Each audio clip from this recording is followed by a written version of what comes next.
Sony has spent considerable resources on developers in exchange for making their titles exclusive to PlayStation. Quantic Dreams was one of these studios, releasing 3 exclusives in the last 10 years. Heavy Rain, Beyond Two Souls, and Detroit Become Human. None of them are exclusive to PlayStation anymore. In a welcome turn of events, Quantic Dreams announced in early 2019 that they were bringing all 3 titles to PC, and has made good on that promise. Detroit Become Human was their most recent exclusive, and is the last to arrive on the PC. It is a bit weird seeing Sony Interactive Entertainment on the loading screen, but in a good way. I'm very happy I got to play the game on my machine. But is it any good? And what's it about? Androids have become inextricably integrated in the American economy, taking over working-class jobs, while some robots serve as personal assistants to humans who can afford them. Things start to change when the robots develop sentience and start to think about their lot in life. Predictably, the humans don't like this and consider sentient robots a threat.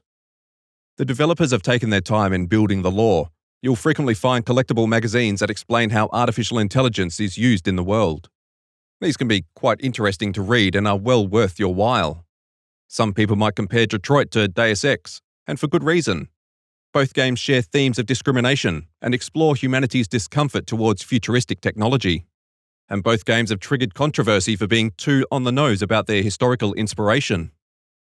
Deus Ex Mankind Divided sparked controversy for describing its setting as mechanical apartheid, while Detroit was criticised for referencing the Holocaust, slavery and segregation.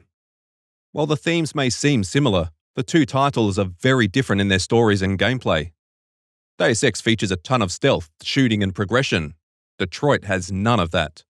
Deus Ex focuses on the conflict between humans and augmented humans, while Detroit explores how people react when robots become aware of their place and start wanting to be more than robots.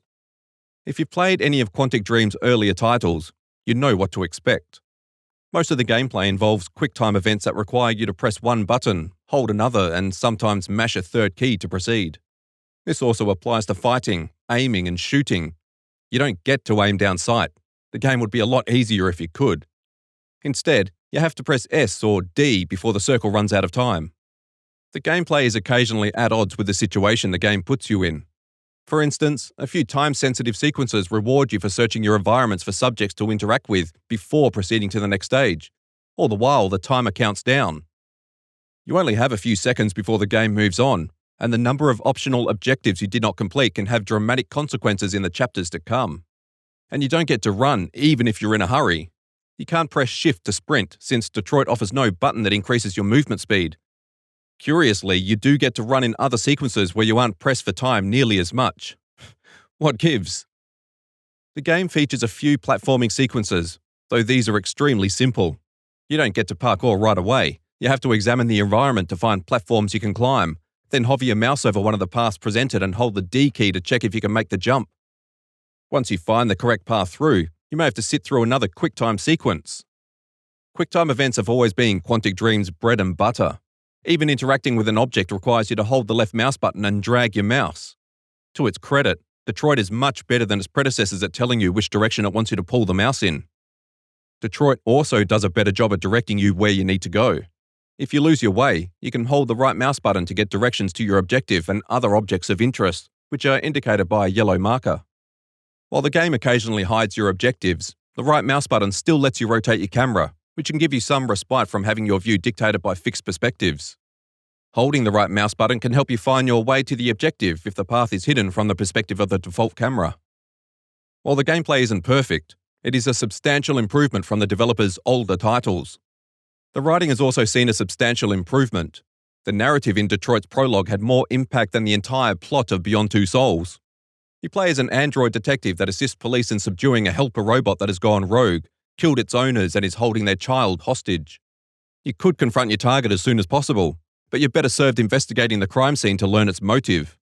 The mechanic might feel familiar if you've played the Batman Arkham games.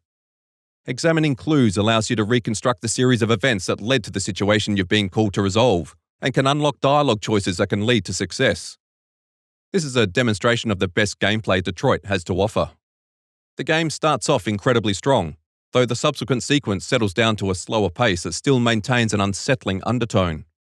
You are now a helper android being sold like a slave, The story swings between the aforementioned detective that hunts rogue robots and the perspective of automated assistants that explores why robots might go rogue or get declared deviant in the first place. The Maid storyline starts by exploring the resentment of the working class towards androids for displacing them from their jobs, which is just an extrapolation of real-life concerns over unemployment caused by automation. While the Butler storyline also features this in its opening sequence, subsequent chapters gradually shift their focus to robots becoming sentient and exploring if that entitles them to human rights. If the robots are self-aware, is it wrong to use them for unpaid labour? The detective sequences are by far the most interesting and best voiced chapters in Detroit Become Human.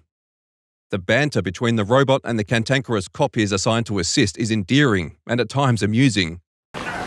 Is there anything you'd like to know about me? Hell no. Well, yeah. Why do they make you look so goofy and give you that weird voice? CyberLife androids are designed to work harmoniously with humans.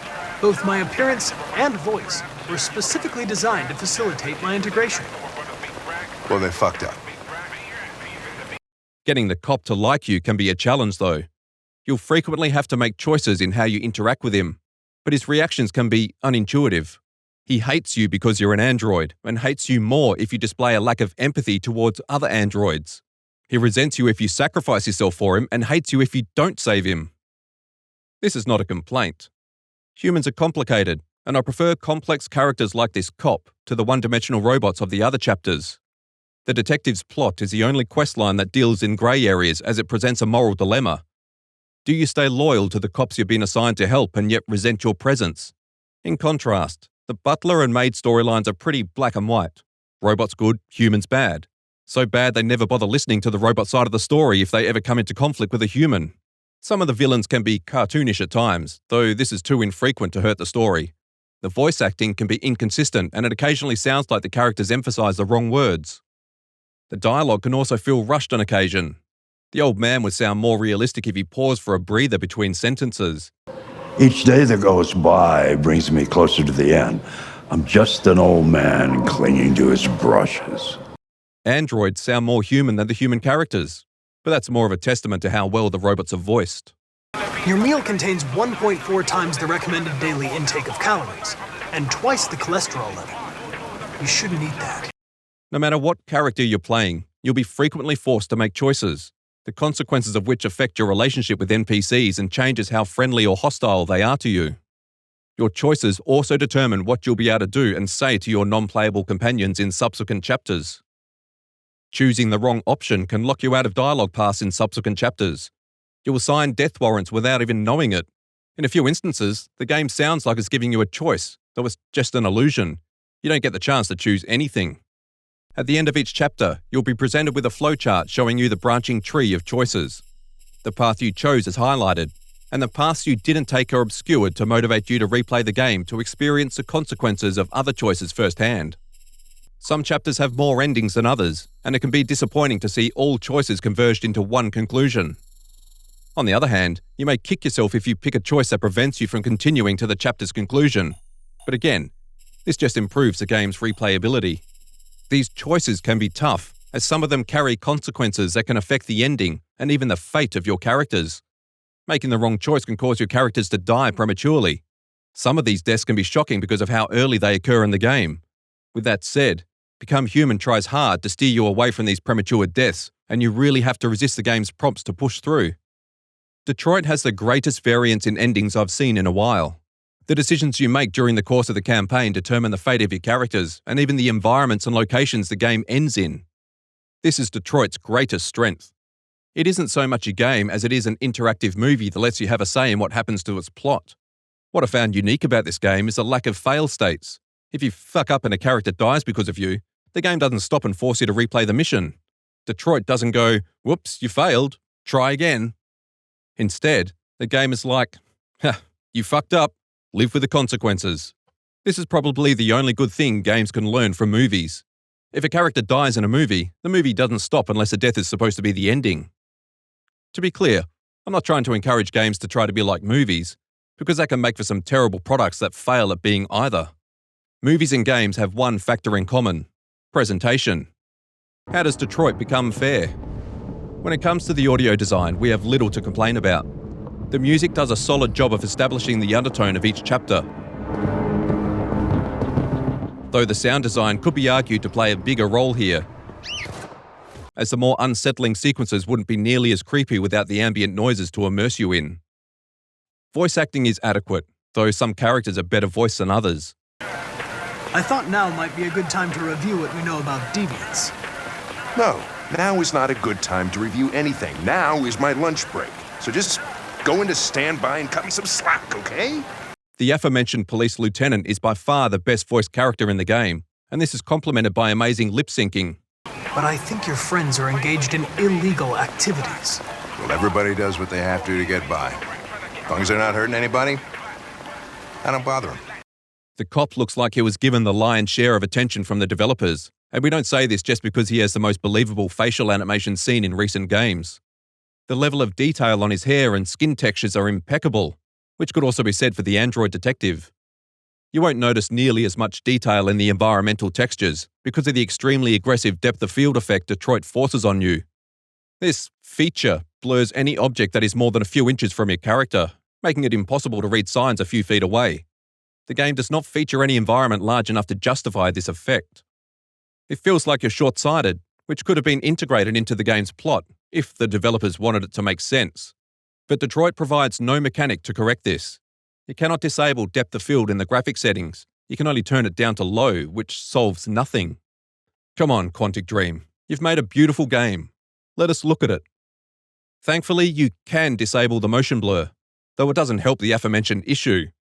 Besides this, the game offers a respectable number of options to tweak. Model quality, volumetric lighting, screen space reflection, ambient occlusion, and bloom. Detroit also features a resolution scale and an FPS limit, which cannot be disabled. You can only choose between 30 or 60. However, you can edit the configuration file to unlock the frame rate, which we did to measure performance. With most of the settings maxed at 1440p, the game hovered around 60 to 70 frames, though certain sequences did dip to 50 frames. Given the visuals, I consider this acceptable performance. Detroit does not feature gameplay that requires twitchy reflexes, though the QuickTime events do benefit from higher frame rates. As in any game, smoother animations are always welcome. The game did take an absurdly long time to load the main menu on first launch. The justification given was something to do with compiling shaders. So, should you buy this game? Ultimately, that is a decision you must make for yourself. On one hand, I want Detroit to be a success on PC, since this might convince more developers to find a way to bring their console exclusives to the PC. On the other hand, PC players might be averse to buying Detroit because of its implementation of de novo and exclusivity to the Epic launcher. Personally, I was glad I got to play Detroit, as it was one of the more unique experiences I've had in recent years. I wasn't sure I'd like the game due to my time with the developer's previous title, which is a disaster that barely even qualifies as a game. It would be more accurate to call it interactive entertainment, and it certainly isn't the first of its kind. Detroit will feel familiar to anybody who's played Telltale games, except Detroit's better on most fronts. Your choices actually matter. The visuals are incomparably superior, though this is to be expected given Detroit is a newer product. Despite any reservations you may have, I do recommend playing this game at some point. And that concludes our review on Detroit Become Human. If you want us to review more PS4 exclusives when they launch on the PC, please subscribe, press the bell and select all. YouTube won't notify you of new uploads unless you select all. If you like this video, please press the like button and share it too, because YouTube won't. Several subscribers have reported that YouTube are screwing with their notifications, even when the bell button is enabled. So if that's true, just keep an eye out for our thumbnails. Help us, channel subscribers. You're our only hope.